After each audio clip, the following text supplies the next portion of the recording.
Hello everybody, welcome to the part 3 Breaking with Corruption series. This time I have not that much commentary. I more want to show you what kind of advice and instructions Stefan gives on having the conversation with your family. Here are two techniques that he shows. Continue on with the slightly interrupted, but we hope for good reason, series on how we might conceivably get rid of a corrupt family of origin, a deFOOing. Now, you will get, when you sit down and talk with your family, as we talked about in part 2, you will get a whole series of objections from your family, a whole series of things which are to say, it's wrong for you to do what you're doing. It's wrong for you to want to take a time off from your family. It's wrong for you to want to withdraw in any way, shape, or form. And you will get lots of stuff like that. Now, you don't have to fight. You don't have to fight with them at all. You don't have to disagree with them. You can use two techniques which are pretty powerful and effective when you don't feel like debating with someone. One is called fogging and the other one is called broken record. One of this is a useful technique in general. Right? So if somebody says something really bad about you that is designed to make you feel bad and thus acquiesce to whatever it is that they want you to do, so somebody at work tries to shuck something onto you and you resist or say no, and then they say, well, you're just not a team player. And you say, yeah, that certainly could be the case. Right? It's like, basically a way of saying F you without saying anything like F you. It's like, your opinion is so ridiculous that I'm not even going to bother arguing. So immediately Steph introduces a way to kind of confuse and diffuse any kind of argumentation you might have with your parents. And the question is, well, why do you need to do that? Why do you need to use these techniques of fogging and broken record with your parents? Throughout this video you will also notice Stefan's claims about what your parents really feel about you, what their real intentions are. So let's move on. And that I find to be a very powerful technique for diffusing the inevitable escalations, right? Because what your family is going to want to do is they're going to want to get you engaged in a fight so that they can humiliate you, so that they can escalate things. Because the false self is exquisitely sensitive to slights and insults, because as I've mentioned before, it's predicated and based on the real existence of slights and insults. So it's very touchy. The false self always wants the last word. Always, always, always. Your parents don't care one bit whether they see you again. This is just for those with corrupt parents. They don't care whether they see you again. So from the last two videos we already know that Stefan considers almost all parents to be corrupt. He also somehow seems to know that your parents don't care about seeing you ever again, and that if you do confront them, that the only thing they want to do is humiliate you. Next up you can see how Stefan thinks that the conversation might go and what kind of replies you might get from your parents. And instructions or examples of how to react to them. Were we such bad parents? Well, I don't know. That's one of the things that I'm trying to figure out. But my primary goal is not to judge you as parents. My primary goal is to achieve happiness for myself, which is I'm sure what you want for me as well. Right? This is going to make me happy. This is going to relieve stress for me. It's going to give me a new lease and appreciation of my life and my relationships. So I would appreciate it if you would support me in something that is very important to making me happy. You don't have to support me. I mean, you can do whatever you want. I would certainly appreciate it if you did support me in this, but you don't have to. Oh, but where is this coming from? It's that FreedomainRadio board, isn't it? That thing that website, those podcasts, that chatty big forehead guy. And like, well, sure. I mean, I definitely have listened to some interesting stuff about the family, but this is more of a diagnosis than a creation, right? I mean, it's been a while since I've been perfectly satisfied or even somewhat satisfied with my family relations, and yeah, I've listened to some interesting stuff that has something to do with it, but this stuff is not anything that created the problem. It's just sort of helping me identify and isolate it, right? I mean, you guys do want me to be happy, right? Now, they may ask you for specifics. What have we done specifically? Tell us what we've done. Tell us why we're such bad parents. Tell us what is so awful that we've done that you just can't see us anymore. And just understand, they're not concerned about you not seeing them, just so you sort of fully understand that. They're not concerned that you're not going to see them. They're concerned that they're going to have to find some way to explain to other people that you're not going to see them. And that's why they're trying to hammer you into coming up with specifics. Once they get you to come up with specifics, they will be able to engage you, and then you will end up in a yelling match, and they'll end up storming out with self-righteousness. They can say to their friends, I don't know, he just kind of went crazy on us. Maybe he's lonely, maybe he's frustrated, maybe there's something going on, maybe he's on drugs, I don't know. But boy, oh boy, you know, we have these other 2 or 3 of his brothers and sisters. We're all having a great time. He's just always been a black sheep, and then he got into this philosophy, or whatever you want to call it, that's very anti-family, and he's under the sway of this kind of stuff. And so we don't know. Gosh, it was terrible. What a scene it was. We had to leave. He got so angry.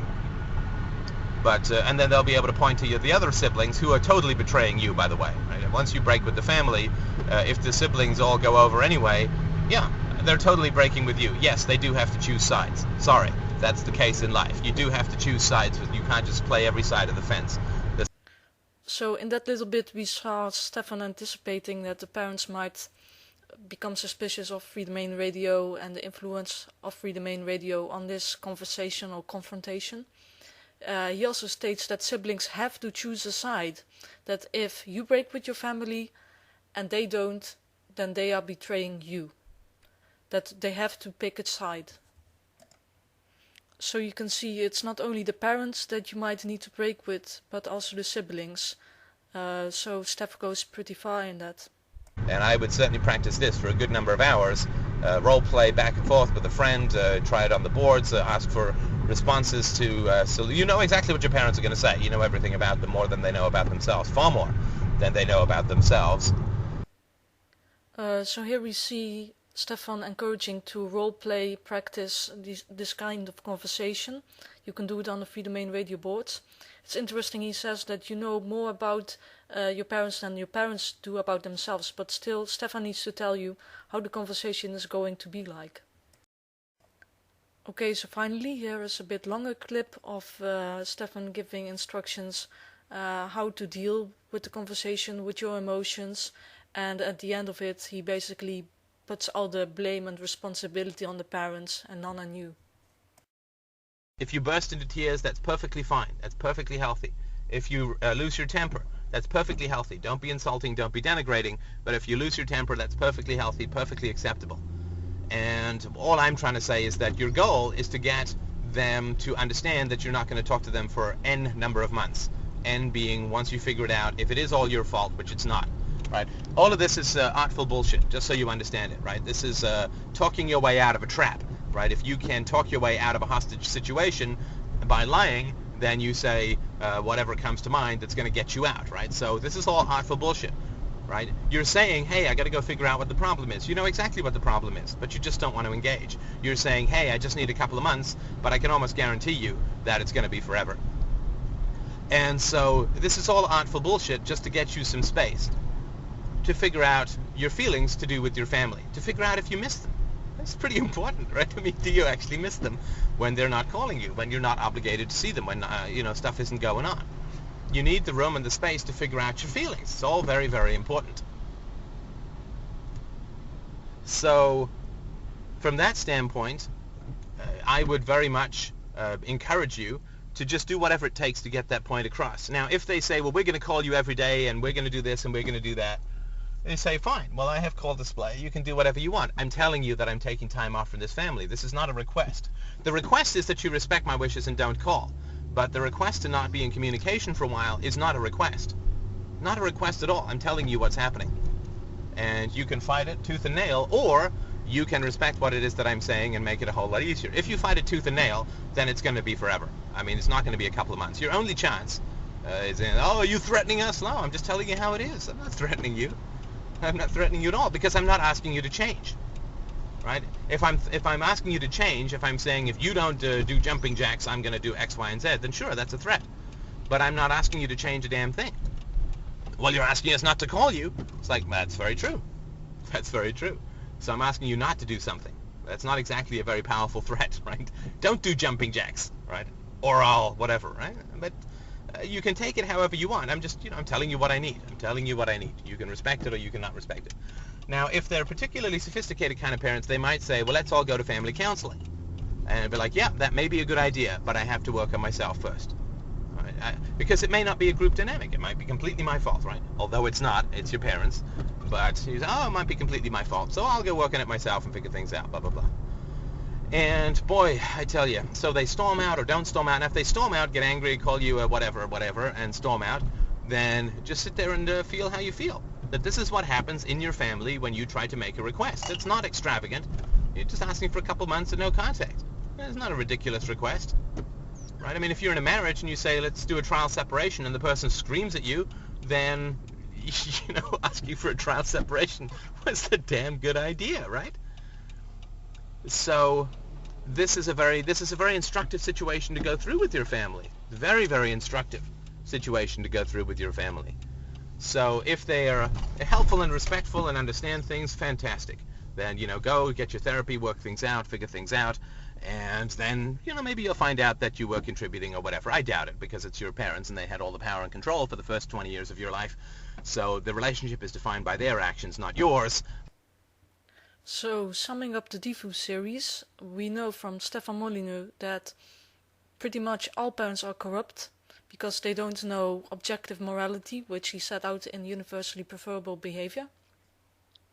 Further, that the world is a mess because of corrupt parents, and that you can only improve the world by breaking corrupt relationships, and that's the only way also that you can be a libertarian with integrity. Stefan admits that he's trying to reach out through all sorts of techniques to your true self and kind of avoid your false self. That your relationship with your family is like a relationship to domestic tyrants, that you're in a burning prison cell. Stefan suggests that you role-play and practice the conversation you're going to have with your parents, and you can go to him or to the FreedomainRadio board to get help with this. He also, of course, asks for new donations and says that this will help with the integrity of this whole process. He also shows you conversation techniques such as fogging and broken record, which kind of diffuses the conversation and goes around the main points, specific points that your parents might bring up. The reason for this is that you're trying to break free from your guards, you're not trying to have a rational conversation, according to him. Your siblings are involved as well. They have to pick a side, either your parents or you. According to Steph, your parents just want to humiliate you if you confront them, and otherwise use you as a remedy to their bad conscience to kind of just keep the past in the past and not bring up all the nasty stuff. And in the end, he thinks that responsibility for the relationship, the quality of it, lies with your parents, because your parents had all the power and you apparently didn't have much as you were growing up or became an adult. Okay, so that was a lot of material. I hope you think about it and make your own judgment. It's important to note that Stefan isn't a psychotherapist or doesn't have any accreditation in the realm of, relationships psychology. In his early articles he mentions Christina, his wife, as a source of the ideas on the family. In 2012, this involvement with FreedomainRadio backfired on her when the College of Psychologists of Ontario found her guilty of professional misconduct. Her license as a psychotherapist was temporarily suspended. You can find a link to a news article about this in the description. I hope this video series was useful to anyone, to people involved in FreedomainRadio, or perhaps parents who had their children deFOO them, to give kind of an insight of what kind of thoughts, assumptions, instructions and advice Stefan gives that might lead to something like deFOO. Please stay tuned for more videos. Among others, I want to react to Stefan's video "There's no such thing as mental illness." But if there are any other topics you want me to make a video on, please leave your suggestions in the comments section. Thank you very much.